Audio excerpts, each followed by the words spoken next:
Hello,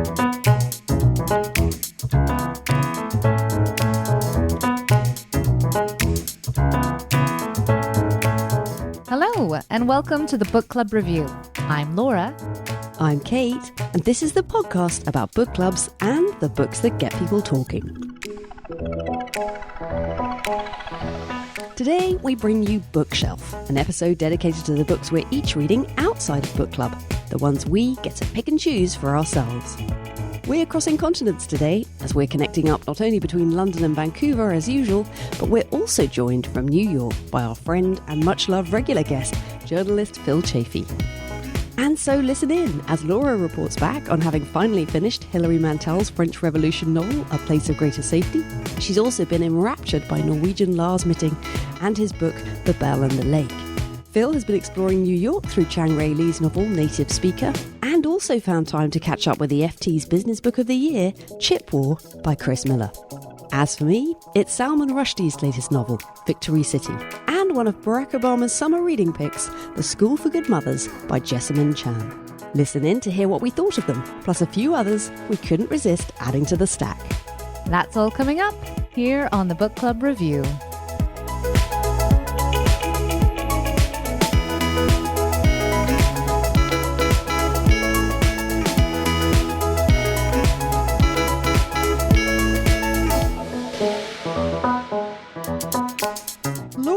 Phil, so good to see you both on my screen. Laura's in Vancouver, Phil is in New York, having recently moved back there from London. Phil, how are you settling in? Great. I've got my apartment. I've got potentially a new book group to join, although I will still join Laura's book group remotely. And I have been busily reading lots of books about New York. Do you have a favorite bookstore in New York? Have you had time to go? Yeah, that one you recommended to me is actually great. The one in the Village. 3 Lives yeah. I did go there and do a big shop. So basically, for this past year, since I've known I'm moving to New York, I have not allowed myself to buy physical books. And now I'm just letting loose because I don't have to move them now. I have a place to put them. So I am definitely exploring all the bookstores. I love 3 Lives & Co. I discovered it when I went to New York many, many years ago. And now I'm on the mailing list for their newsletter. Every month, they send out this brilliant, really long, incredibly detailed newsletter. And I always read it with great delight because it is just such a little slice of life in this quite special bookshop. I'm so happy that you went there. Another bookstore, just one more, is this amazing bookshop. It's a Japanese bookshop called Kinokuniya, which I think is a chain in Japan as well. There's one right on Bryant Park, and they are amazing. And they have lots of great literature, but including tons of Japanese and Asian literature, and then like a whole floor of manga. For anyone in a city with one of those, do check it out.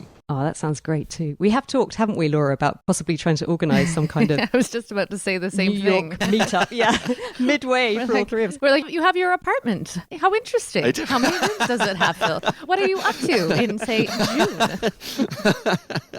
All right, well, we must talk about the books. It's been a little while since we've had a chance to do a bookshelf, so of course we've all got massive stacks of books that we all want to talk about, but we can't talk about everything. We've had to narrow it down. A little bit of an agonising struggle because what do you do? Do you pick books that you read and loved and just want to rave about? Or do you pick those books that you read and maybe you had lots of different thoughts about, but you didn't necessarily love? Are they also interesting? So we'll see what we've got. I have one that falls into each of those categories. Laura, we haven't heard much from you so far. Let's start with you. I want to give you guys an update on my completion of A Place of Greater Safety by Hilary Mantel. Last time we were all together was in December when we were doing our books roundup. And I was still reading this at the time. Kate and I talked about this one. And then Phil messaged us later and was like, hey guys, Les Mis is not the same revolution.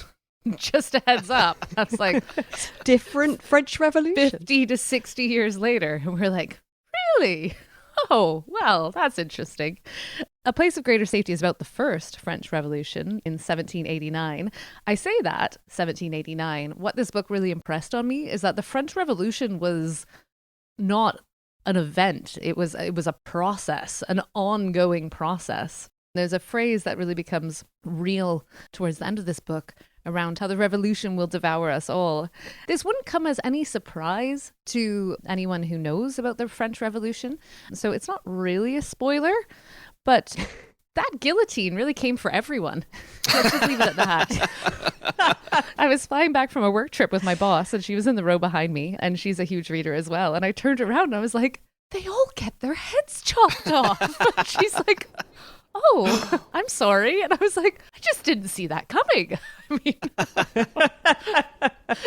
but is it a problem because do you get quite attached to these characters? I mean, I know the Cromwell books, you do spend the whole time feeling preemptively depressed because you know how it turns out, but you fall in love with him a little bit and you root for him. I think that's right. I mean, it's a historical novel based on 3 key members of the French Revolution, of which I knew nothing. Georges-Jacques Danton, Maximilien Robespierre, which is a name I knew, and Camille Desmoulins. And Danton and Robespierre are both lawyers. And then Desmoulins is, well, he was a lawyer, but he's also a journalist. They're all brilliantly drawn, and it's a very confusing read. I feel like that's quite Hilary Mantel, and a lot of people who have struggled with the Cromwell books, this would not be for them because it was written 20 years before then. Maybe not quite. But she was trying something out, and it's even more disorienting than the Cromwell books. Like, you don't know who's talking, you don't know where they are, and you just have to soak it up. It took me a long time to get through this one, but in the end, I really loved it and would recommend it to both of you guys because I know what you like. And listeners, I'd recommend it to you too, but you'll know your own taste better than me. They're a bit bloodthirsty, aren't they, those 3? Like, more than Cromwell, they were responsible for a lot of deaths. Yeah, no, they were responsible for a lot of deaths. Well, especially, I want to say especially, that might be a bit unfair, but I feel like Robespierre comes out of it very badly. And then you read the Wikipedia article and realize that, he gets his too. So it's quite a swirl of activity. I really loved it. I do think if you knew anything about the French Revolution, it would be a very different read because you would know who these characters are, you would know where they're headed. And it turns out that having watched the musical Les Miserables 3 times isn't helpful because that was a different revolution. Different revolution. But I don't think was it called a revolution? The barricades? I don't know. All I know is the lyrics. Yes, I mean, basically throughout the 19th century, the Parisians kept on taking to the barricades and toppling governments. So Les Mis is a good 50 years after the French Revolution. But same idea, I guess. And I'm not sure how much they were using the guillotines in 1832 and 1848. It was a bloodbath. I want to find out what your next book is, Phil, because we haven't talked to you for a while and I'm dying to know what you've been reading. But I feel like actually this is probably a good moment to jump in with mine, which kind of follows on in a way from the Hilary Mantel. This is Salman Rushdie's new book, which is called Victory City. It came out in February of this year. It's set in the 14th century and it purports to be a retelling of an ancient mythological text that's been discovered. And the narrator is recounting this story and he takes you through the life of the woman who wrote it and lived it. Her name is Pampa Campana and we meet her when she's quite a young girl. At the very beginning of the novel, there's this extraordinary scene where she watches her mother and all the women from her local community. They basically immolate themselves. They walk into a fire because their husbands have died. And this is their response to that. It's hard to describe. It's written in the most extraordinarily tender and haunting way, that scene. He doesn't dwell on it.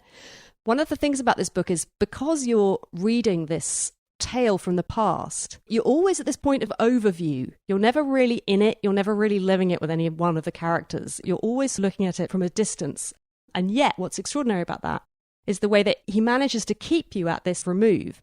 And yet, at the same time, you do care about what's happening. So she's trying to comprehend what's happened to her mother and the fact that she's now alone in the world. And then she is visited by a goddess who basically comes to inhabit her body and grants her this long life. She is given a certain amount of foresight as well. So she understands that she's going to live for 250 years and she will be responsible for this empire that begins in a city that she creates. She literally grows it from seeds, this amazing city and the people who live in it. So she is the start of it all. So it's got this kind of mystical, magical element, but at the same time, it's actually something that feels very rooted in this might have been history. And the other very powerful thread that runs through it is feminism. It really looks at female characters, female agency, and it's almost like a slightly playful what if all the time. You know, we know that this is not history. You know, these are not things that happened. Women didn't have power and agency and very much were second-class citizens to men in most societies that we know about. But he has this lovely way of asking the question, yes, but what if it had been different? From the very beginning, I was enjoying it, but I did get distracted by other books. I found it quite put downable. And then I just carried on, and little by little, I realized I just loved reading this story so much. It wasn't the character I was interested in. It wasn't the plot. It was the story itself. And I think what's miraculous about that is the way that this is a book that, if it's about anything, is about storytelling and the power of stories, the power of words. And I cannot tell you, I finished it today on the train as I was coming home from work. And I swear to God, I wanted to stand up in the carriage and cheer. There's just this ending that is so epic and rousing, and you feel like he's showing you something. You get to see it and you're like, yes. And yet I couldn't even really quite articulate what it is, but it's something to do with words and the power of words and the importance of storytelling and the way that things get handed down and the way that stories get told. And if you think about it, in every aspect of our lives, you know, whether it's politics or business, it's all done on stories. People ask us to believe things. People say, oh, well, this is the way we should do it and this is why, and we have to sort of buy into that and believe it. Or I don't know, it sort of starts, it makes you see that aspect of the lives that we live as humans and how interconnected we all are. How do you feel about Salman Rushdie generally? Have you been a fan of his other Well, books? I think that's a really interesting, because I was thinking about this. So we three are of a certain age. Would it be wrong to say we're midlife? Maybe you guys don't feel like you're quite there yet. I think that's But fair. you know what I mean? We've been around a while. We know about Rushdie. Have you all read Midnight's Children? I remember I read it back in the day. Don't really remember it, but so Midnight's Children, his book that really kind of put him on the map. Well, actually, it's not the book that put him on the map, Satanic but Verses. the book that... Exactly. So he won the Booker Prize for Midnight's Children, and everyone agreed it was a marvellous work of literature. And then the Satanic Verses came along, and there was this fatwa. His life was forfeit, basically. Was it Iran, the Ayatollah of Iran, who said this? So then he had to go into hiding. And of course, all this time, he's continued to write books. Then recently, last summer, I think it was, there was this absolutely horrific attack at a festival, a cozy little literary festival somewhere in upstate New York, where someone leapt out of the crowd and stabbed him. And he was very lucky to survive. As it was, he's lost the sight of one eye and one of his hands was maimed so that he's lost the use of it. And I was thinking about the time frame for that. I was thinking, so had he finished Victory City when that happened? Because what's extraordinary about Victory City is that it is such a joyful novel. It's playful, it's joyful. And I thought, I don't think anybody else could have written this book. I think it's someone who's had his lifetime of experiences and has gained, at terrible cost, has gained this perspective and has gained this wisdom and is able to tell us this story. And I just thought, you know, I hope people it hasn't been out very long. And I wonder whether people feel like, oh, Salman Rushdie, I don't really even know who he is. The books sound a bit hard going. The Satanic Verses, that doesn't really sound like something I want to read. I'd much rather be reading Tomorrow and Tomorrow and Tomorrow or whatever. Possibly people might feel this isn't going to be something that they want to tackle.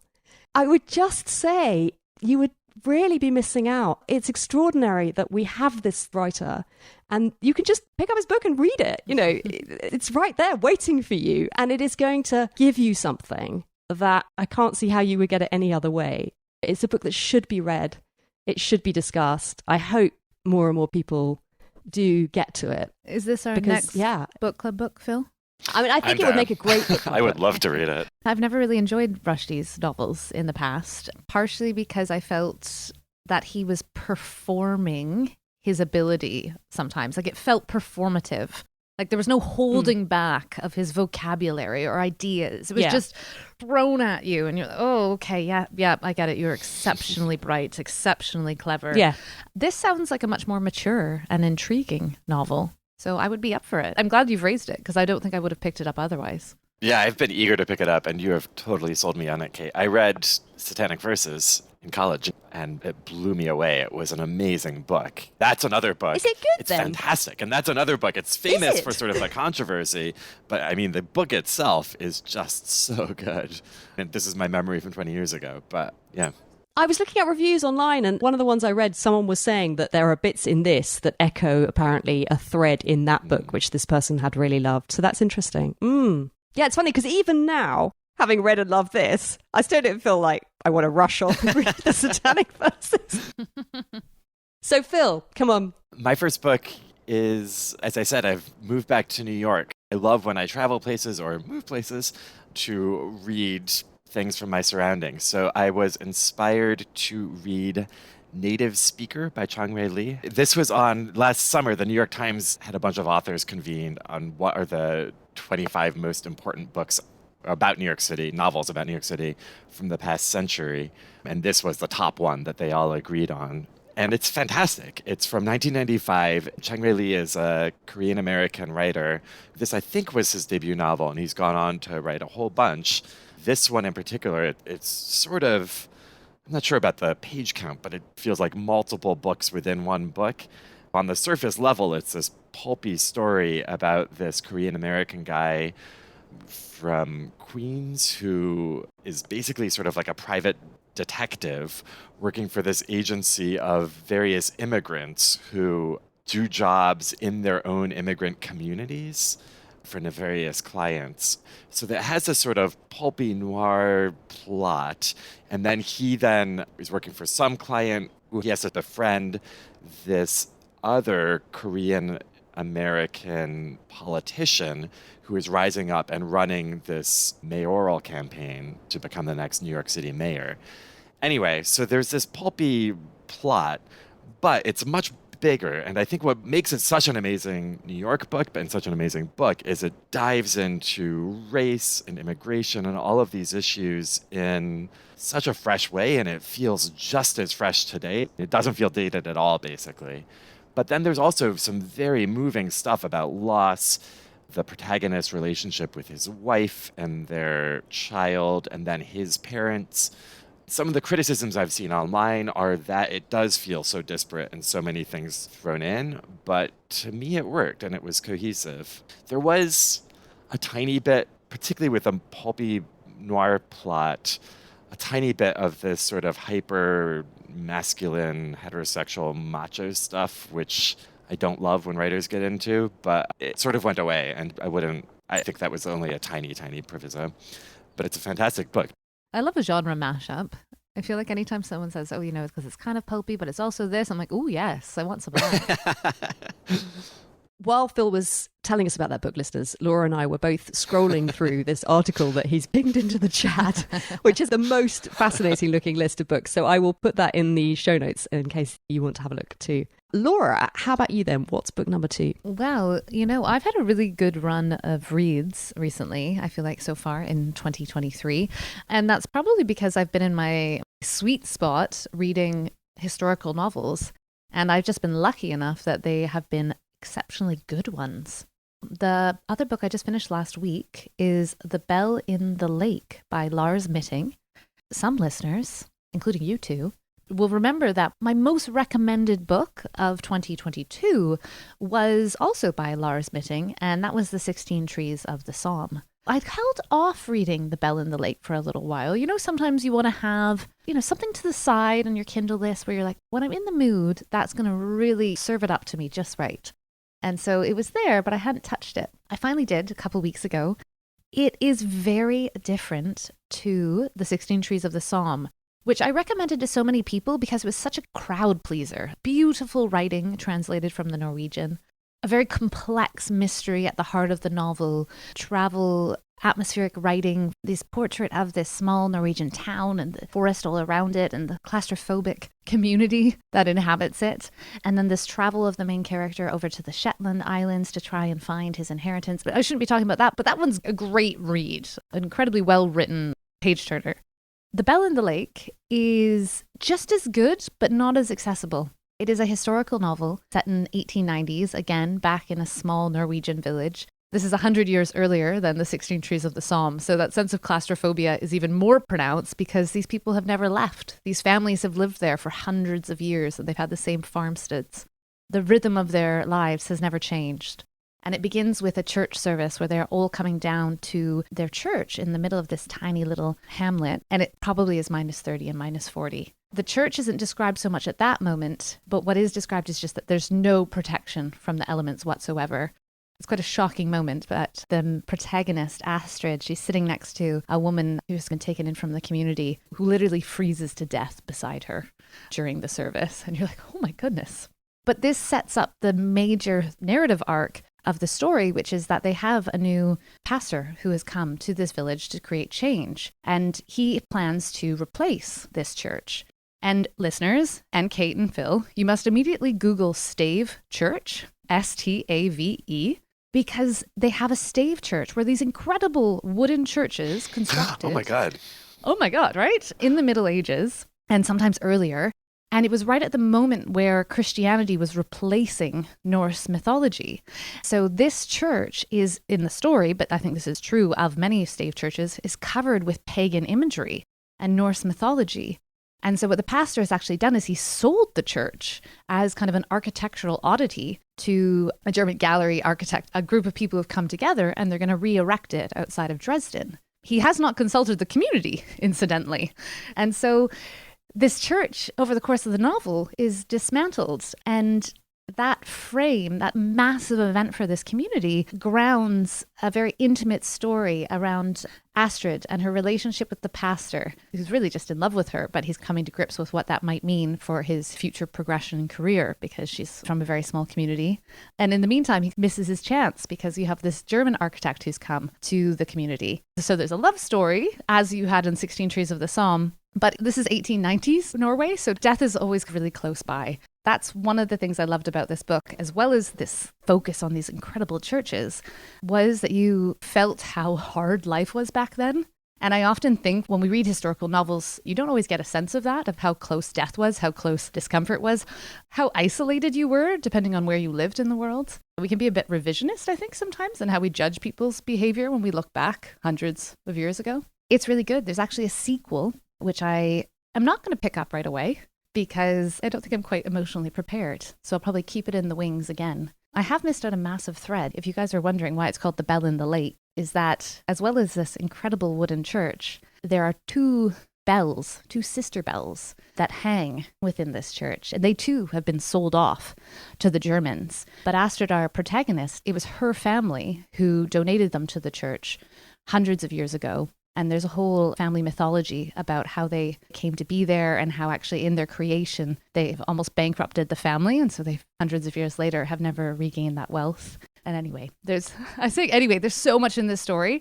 And there's a focus on mythology and superstition and Christianity and the church and the architecture. It's very rich. The writing is also just really beautiful. He's a fantastic writer. And I should give credit where credit's due to the translator, who obviously isn't going to appear anywhere prominent on the Kindle. Let's see if I can find it. Isn't it kind of shocking how translators just don't really get their recognition? Well, it's that thing, isn't it, about they think that people won't want to read something that's translated, so they keep it quiet. It says Lars Mitting and one more. I've clicked, and found out the translator is Deborah Dawkin, and she's done a wonderful job. Wow. Stave churches are amazing. We should describe them for any listeners that haven't had a chance to Google them. They're sort of amazing, pointy, almost a bit like Japanese pagodas, that kind of, one tier on top of another tier. And all sort of sharp downward tilts. Right. Like combined with sort of Rapunzel Tower. Amazing. Who knew? Well, the Norwegians knew. And they were as high as trees. Stave is another word for column. And so churches were as tall as the tallest trees that they could find to form the central core in the middle. I read up a lot about them. I bet there's tours. I bet there's holidays you can do where you when we're thinking of writing retreats, maybe churches. We just need to go to northern Norway and hang out by a stave church and read. Well, yeah, except you both moved out of Europe. That seems like the perfect setting to read Sigrid Undset. Always on the top of my list, but I never quite... You know that massive Kristen Lavransdatter? So when I had bibliotherapy about 10 years ago, they recommended that saga to me. Is it one book or is it... Well, I think it's like a trilogy, but I have a version of it that's like... It is a doorstop. It's longer than Thomas Mann. That's why I've never read it. Yeah, likewise. I mean, I actually read the beginning, and it is absolutely gorgeous, and I've had so many people tell me it's their favorite book. So it's sort of... And you love a long book, Phil. I do love a long book, but I'm sort of saving it for like the perfect location to read it. And I think it would be a Shetland Island with a stave church. That does sound good. All right, let me tell you about The School for Good Mothers by Jessamine Chan. It had its publishing media moment, this book. It's been best-selling all over the place, but in classic fashion, the cave I live in, hadn't heard about it. It was on one of Obama's lists, his summer list, and I love that he read this. I discovered it in W.H. Smith's, which is our, what would you call them? Almost like chain of stationery shops that we have here in the UK. They're in every train station, is a way to put it. Yeah, it's almost like in America, would the equivalent be like a Hudson's News or something like that? You know, not a kind of bookshop, more newspapers and magazines and sweets and things like that, but also book selection. And the other thing that we have over here, or we used to have, these daytime TV hosts called Richard and Judy. Richard and Judy, back in their day, were a UK equivalent of Oprah in so much as we have one. They had this very cozy morning chat show, and they're a married couple, and so it was quite funny, this dynamic between them. And the show was what it was. It wasn't something that I watched ever, but they did have this book club. Now, the thing about that is I have this incredibly snobbish idea about Richard and Judy and their book club picks, which is just to show how much of an idiot I am, because this one, which is one of their book club picks, turns out to be such an interesting read, for starters. They now have a partnership, so they're not doing the daytime show anymore, but they seem to have this ongoing partnership with W.H. Smith's where they produce specific exclusive editions. I'm holding up the picture so that Laura and Phil can see the picture of Richard and Judy. They've got their scarves on, they're looking at fake snowflakes. But so that tells you something. The market here is big enough that W.H. Smith's produced these exclusive editions of Richard and Judy book club books, or Penguin do. The brilliant thing about that is that at the back of the book, there is an interview with the author, and then a list of book club questions for discussion, and then a little bit from the author herself. I'll come back to that. So The School for Good Mothers is a very sort of plotty thriller type book. Is it a thriller? Do you know what I mean? One of those sort of really compulsive page-turnery books. We meet this woman at the beginning. We see that she's completely struggling to cope with all the demands that she has in her life. She's recently divorced, so she's a single mother. She's trying to hold down a part-time job. She's also trying to look after her daughter, who is 18 months, I think, when we first meet her. So she's having to work from home while the baby is there, and she's struggling. And one day, she succumbs to an impulse. She puts the child in a sort of baby walker thing. She leaves her with some crackers to nibble on, and she goes out, supposedly to the coffee shop, to get a coffee. And in fact, what happens is a half-hour coffee trip turns into, she then thinks she can run into the office and get some files. She goes to her work, she gets absorbed in her work, and suddenly it's been 2 hours and neighbours have heard the child crying and they have called the police. And so the next thing she knows, she is contacted by the police to say, we have your daughter.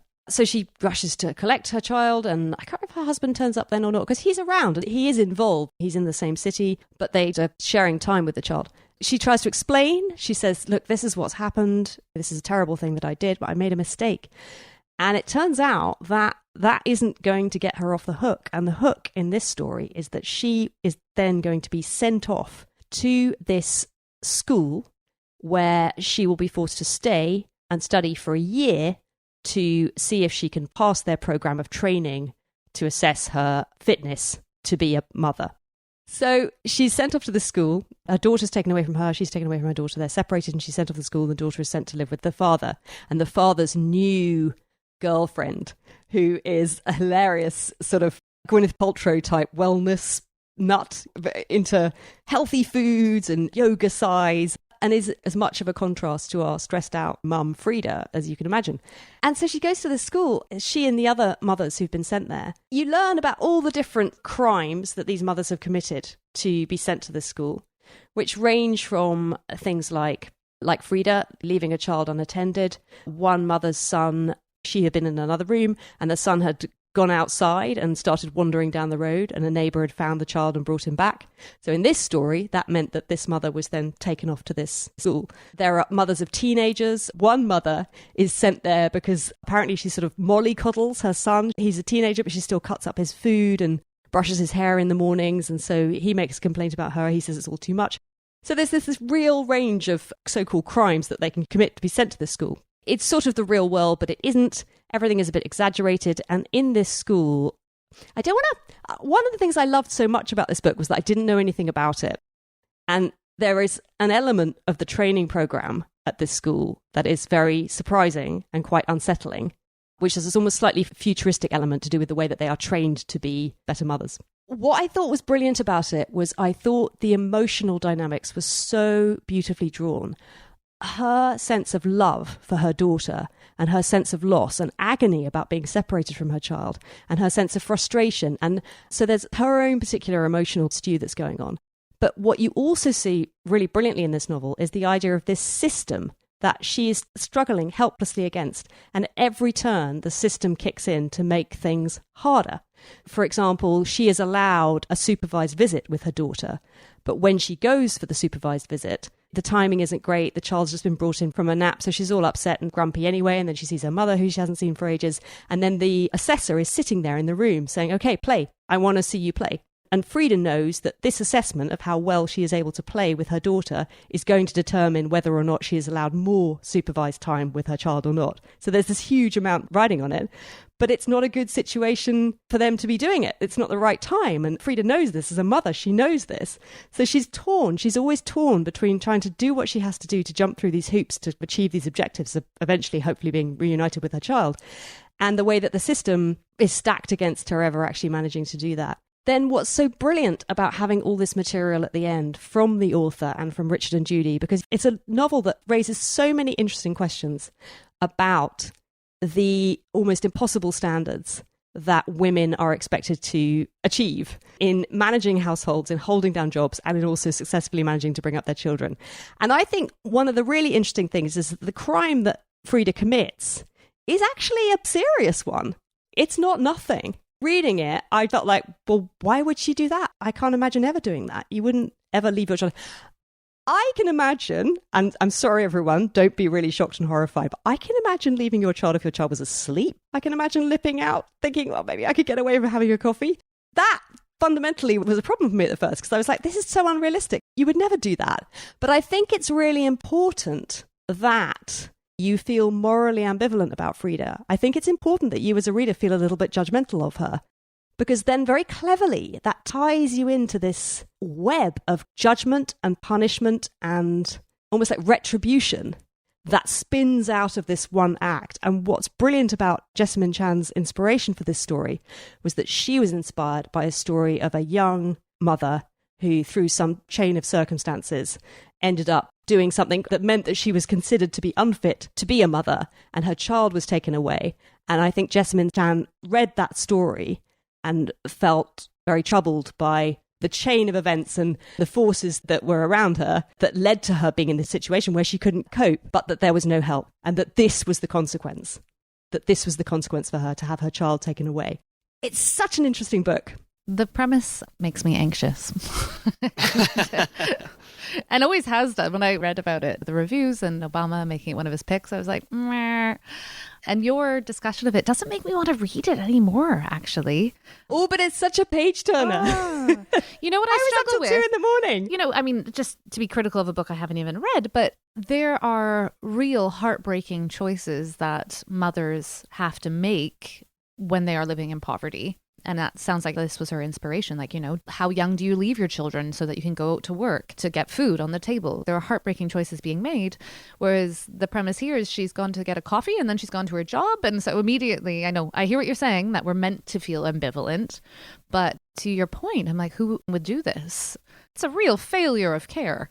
So anyway, I don't know if I'm going to read this one. I don't know if it's the one that inspired her. 8 or 9 years ago, there was this incident in the U.S. in South Carolina where this woman was arrested for, while she was a single mother, while she was working at McDonald's, allowing her 9-year-old daughter to play in the park.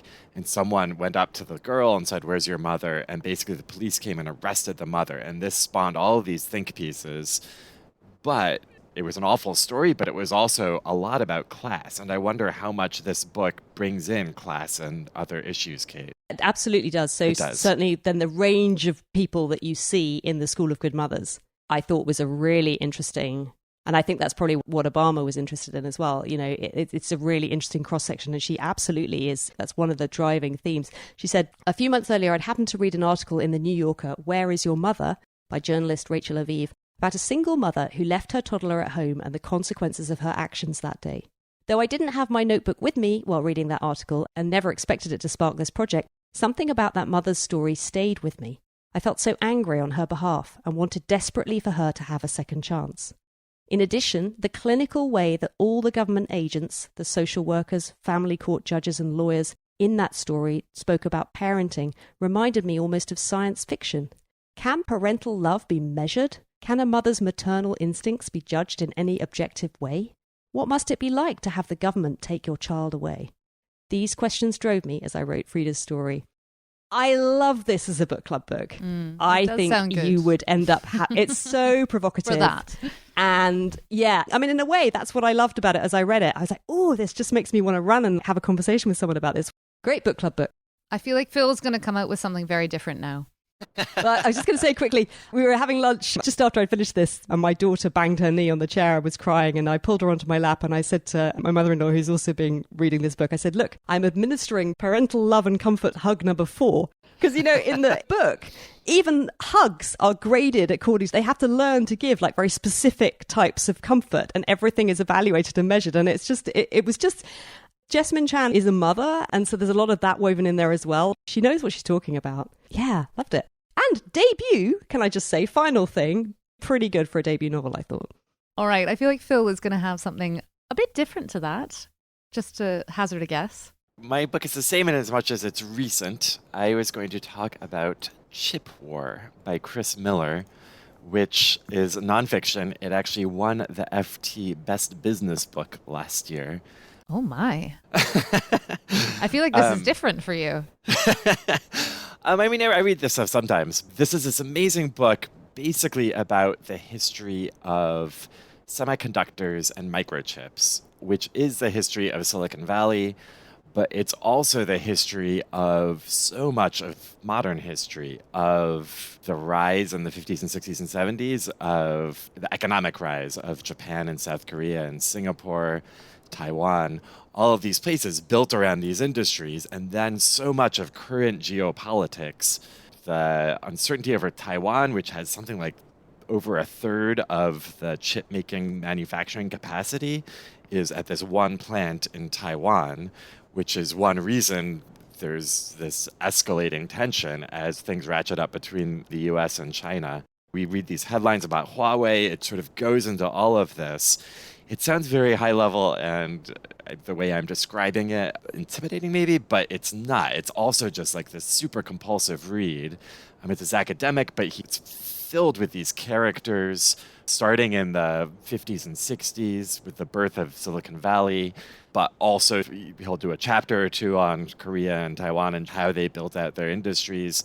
Lots of amazing industrial espionage. It's a page turner. It's a really, really good read, and it just blew open my mind into how much we are dependent on this technology, which is in everything we use now, and how little I knew about it, and the supply chains and the actual history and underlying infrastructure that really lets us operate. It's an amazing book, and I think there would be a ton to discuss just with all of these topics in a book club. I want to read this so much. Is it going to unnerve me, though? Is it going to make me worry that everything is incredibly fragile and... Everything is incredibly fragile. Everything is fragile. I know, which is why I don't like to read things that remind me about that. I mean, it's ultimately supply chain issues. It's not like the world is going to collapse overnight, but more it unlocks so much of what we read and hear about. I understand the world better from reading this, and understand what is going on, and understand so much of the tension between the West and China right now. And a lot of that centers around this stuff. And you sort of understand the science better. I'm never great on the science parts, but it's a great read. Do they have to make them there? Couldn't they make them anywhere else? Couldn't we make them? There's different kinds of microchips. There's a big plant in the Netherlands, there's a big plant in South Korea, and there's a big plant in Taiwan. And basically, the Netherlands one, it's a key component. But the problem is these are all super precise. It's a huge investment to try to build out one of these plants. And you need incredible robotics, incredible supply chains, incredible workforce that's highly, highly trained in this. So you can't just build it overnight. One thing the Biden administration, the U.S. is trying to do is build some of this fabrication capacity back in the U.S. again. But it's a long-term project. And until that happens, there are these choke points, including Taiwan, which is something Beijing is certainly aware of. Yeah, that's so interesting. Interesting. Because you don't think about Taiwan as, say, having a natural resource that would make Right. China want to invade, but it's got something else. And one thing the Biden administration is doing and ratcheting up every day is basically cutting off China from this supply of chips from the ones in Taiwan and South Korea. And then the Chinese are building up their own capacity. Sort of mainland Chinese are building up their own capacity, but it's a... Why is no one writing about this? Good thing we have the book. Yeah, highly recommend. All right, do you want to do a quick fire any other books before we wrap it up? Yes, absolutely. Because I was remiss when I was talking about my reading in Mexico in early January that I didn't mention John Steinbeck's The Pearl, which I'm holding up for these guys on the screen. The reason I picked it up is because it is set in La Paz, which is on the Baja, and my husband and I went there. John Steinbeck, hey? I mean, it's very allegorical. It's a bit of a fable, definitely not a page turner. It's about a diver who finds a magnificent pearl. It means the promise of a better life for his impoverished family. But of course, it all goes terribly wrong in 80 succinct pages. And then you two already know about this one, which has been keeping me so busy and so happy. And that is Shadow and Claw by Gene Wolfe, which is a sci-fi novel that I would say sort of blurs the boundaries with fantasy. It's 2 books in a quartet called The Book of the New Sun. I found it at the Elliott Bay Bookshop in Seattle, which is my favorite bookshop in the world, because their booksellers are so great. And so you always find books that you would never have found otherwise, often for me in the fantasy section. And you're just so happy because most fantasy is actually kind of garbage. That's why people don't read it. Whereas this is so good. On the front, it says the best science fiction novel of the last century, Neil Gaiman. And then on the back, it says a masterpiece, the best science fiction I've read in years, Ursula K. Le Guin, who is really the doyenne of sci-fi and fantasy in the 20th century. It was written in the 1980s. It's not unproblematic sometimes in its depiction of women and so forth, but it all feels slightly intentional. Like you are meant to feel deeply uncomfortable at certain moments. In many ways, it's typical of the genre, right? That central character starting off in a sort of school environment. I won't say too much about that. And then his progression through the world. That was quite long. It's really good. Well, I just wanted to tell you about a book I read for Emily's Walking Book Club. Emily Rhodes, friend of the pod, who runs a walking book club on Hampstead Heath. They meet every month and they walk around the heath and they have a chat about whichever book Emily has chosen. Emily has a very good eye for a book. Anyone who wants to know more, we did an episode with her. You can dip back into our archive. I'll post the link in the show notes. She flagged up this book called Charlotte by a French author called David Fuenquinos. She had been asked to review it for The Guardian. That's how she came across it. And it tells the life of Charlotte Salman, who was an artist I didn't know anything about. I'd never heard of her. I'd never seen her work. She was a young German woman who had this extraordinary talent for art, but because her family were Jewish, and this is pre-Second World War, she eventually is forced to flee the country. She ends up in the south of France on the Côte d'Azur.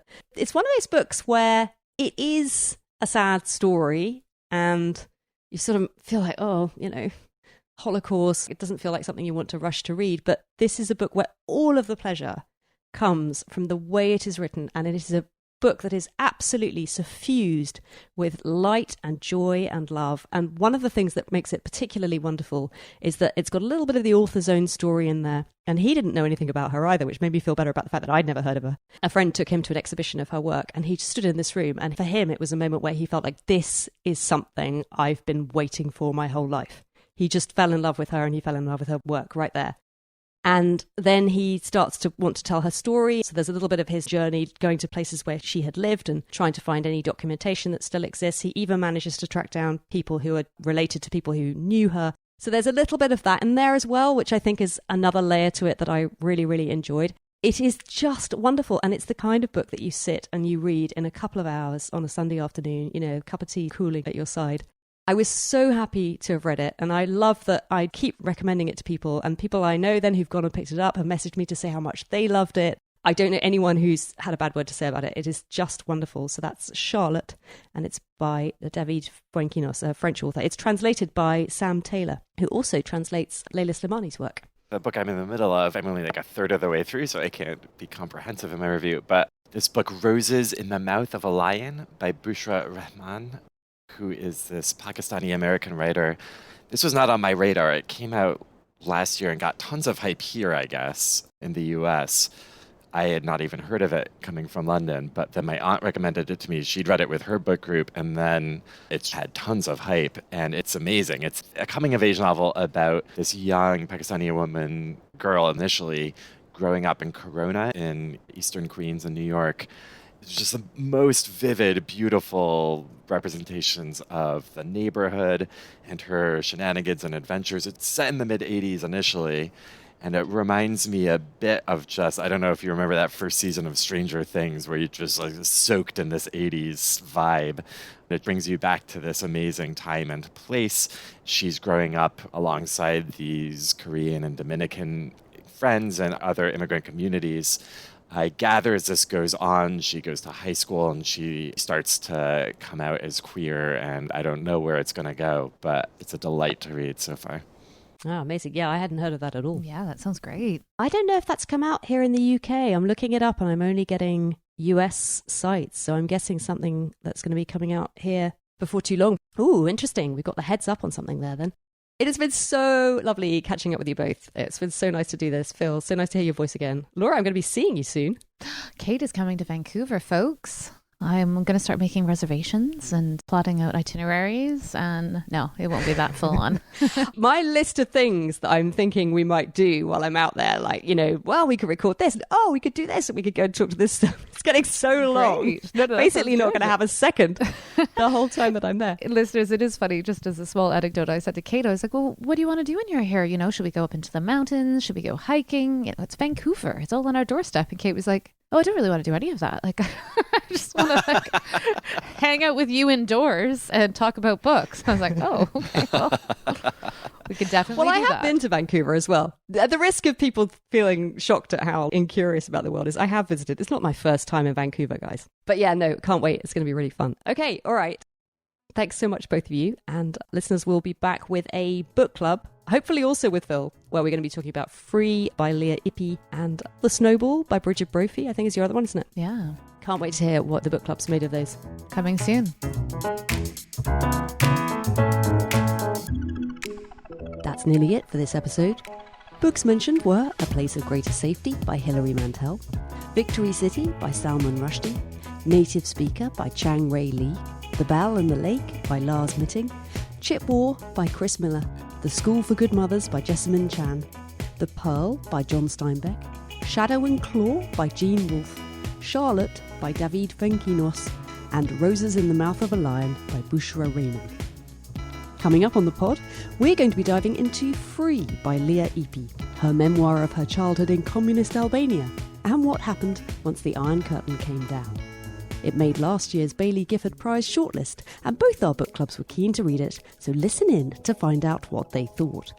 Plus, we're transported to a decadent New Year's Eve masquerade ball in an opulent Georgian mansion with Bridget Brophy's rediscovered 1964 classic, The Snowball. This episode of the Book Club Review was edited and produced by me, Kate Slotover. Whenever you listen to this episode, if you have thoughts on it, we'd love to hear them. Comment anytime on the episode page on our website, thebookclubreview.co.uk, where you'll also find full show notes, book recommendations, and a transcript. Comments there go straight to our inboxes, so drop us a line. We always love to hear from you. You can also sign up for our bi-weekly-ish newsletter for extra reviews and recommendations between shows, and find out about our Patreon stream and how you can support us there. If you'd like to keep an eye on what we're reading between episodes, follow us on Instagram or Facebook at Book Club Review Podcast, on Twitter at Book Club RVW Pod, or get in touch at thebookclubreview@gmail.com. And if you enjoy our shows, one other way to support us, as ever, is to tell your bookish friends and help us find new listeners. But for now, thanks for listening and happy book clubbing.